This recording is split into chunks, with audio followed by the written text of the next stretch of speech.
മക്കളെ അടുത്തൊരു അടിപൊളി ക്വസ്റ്റ്യൻ ആണ് ഈ കാണുന്നത്. ഈ കാണുന്ന ചോദ്യത്തിൽ ഈ കാണുന്ന ഭാഗത്തിന്റെ ഏരിയ അഥവാ പരപ്പളവ് എത്ര എന്നാണ് ക്വസ്റ്റ്യൻ. ഇവിടെ നിങ്ങൾക്ക് കൃത്യമായിട്ട് നോക്കിയാൽ കാണാൻ പറ്റും. ഈ കാണുന്ന റെഗുലർ ഹെക്സഗൺ സമഷഡ്ഭുജത്തിന്റെ പരപ്പളവിൽ നിന്നും ഇവിടെ നിങ്ങൾക്ക് 120 ഡിഗ്രി ആണ് ഒന്ന് പഠിച്ചു വെച്ചോളൂ കേട്ടോ. ഈ കാണുന്ന ആംഗിൾ 120 ഡിഗ്രി ആണ്. കാരണം റെഗുലർ ഹെക്സഗന്റെ എല്ലാ ആംഗിളും സെയിം ആണ്. സോ ഈ കാണുന്ന എല്ലാം 120 ഡിഗ്രി ആണ്. സോ ഈ കാണുന്ന റെഗുലർ ഹെക്സഗന്റെ ഏരിയയിൽ നിന്നും 120 പ്ലസ് 120 പ്ലസ് 120 360 ഡിഗ്രി ഒരു സർക്കിൾ കിട്ടും. അപ്പൊ ഇത് മൂന്നും ഈ 3 ഷേപ്പും ജോയിൻ ചെയ്യിപ്പിച്ച ഒരു സർക്കിൾ കിട്ടും.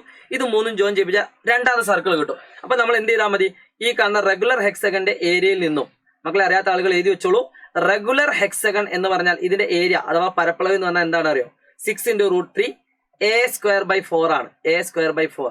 അതിൽ നിന്നും ഇവിടെ 2 സർക്കിളുകൾ നമുക്ക് കിട്ടിയോ. ഇപ്പൊ ഒന്നായി, ഇപ്പൊ ഒന്ന് കൂട്ടിയിട്ട് രണ്ട് സർക്കിളിന്റെ പരപ്പളവ് കുറച്ചാൽ മതി, 2πr². ഇതാണ് ഇതിന്റെ ഐഡിയ. 5 മാർക്കിന്റെ ക്വസ്റ്റ്യൻ ആണ്, ചെറിയ ക്വസ്റ്റ്യൻ അല്ല, വളരെ ഇമ്പോർട്ടന്റ് ആണ്. ഇനി അടുത്തൊരു കാര്യം നിങ്ങൾ ആലോചിച്ച് വെക്കേണ്ടത്, ഈ കാണുന്ന സൈഡ് 2 സെന്റിമീറ്റർ ആണ്. സോ നമുക്ക് വേറെ നേരിട്ട് കൊടുക്കാം. 6 × √3 × 2²/4 മൈനസ് 2 × π × r എന്ന് പറഞ്ഞാൽ നമുക്കറിയാം ഈ കാണുന്ന സർക്കിളിന്റെ റേഡിയസ് എന്ന ഈ കാണുന്ന സൈഡാണ്. ഇതാണ് സർക്കിളിന്റെ റേഡിയസ് അല്ലെ. ഇത് മൊത്തം ജോയിൻ ചെയ്യിപ്പിച്ചാലാണ് നമുക്ക് സർക്കിൾ കിട്ടുക. സോ ഇത് റേഡിയസ് ആണ്. സോ ഇത് മൊത്തം 2 ആണെങ്കിൽ ഇതിന്റെ റേഡിയസ് 1 ആയിരിക്കും.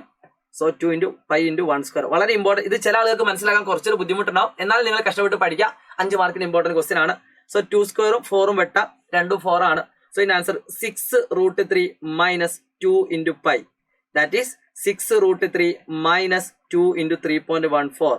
അതായത് 6 × √3 നമുക്ക് 6 വേണമെങ്കിൽ 3.14 എന്ന് എഴുതാം. സോറി 1.73. സോ ഇത് നിങ്ങൾ ആൻസർ ചെയ്യുക കേട്ടോ. ഇതിന്റെ ആൻസർ നിങ്ങൾ കമന്റ് ചെയ്യുക. 6 × 1.73 മൈനസ് 2 × 3.14 എത്ര നിങ്ങൾ കമന്റ് ചെയ്യുക. സോ കൂടുതൽ ഉപകാരപ്രദമായുള്ള 5 മാർക്കിൽ ചോദ്യങ്ങളായിട്ട് നമുക്ക് വീണ്ടും കാണേണ്ടതുണ്ട്. അതുവരേക്കും ബൈ.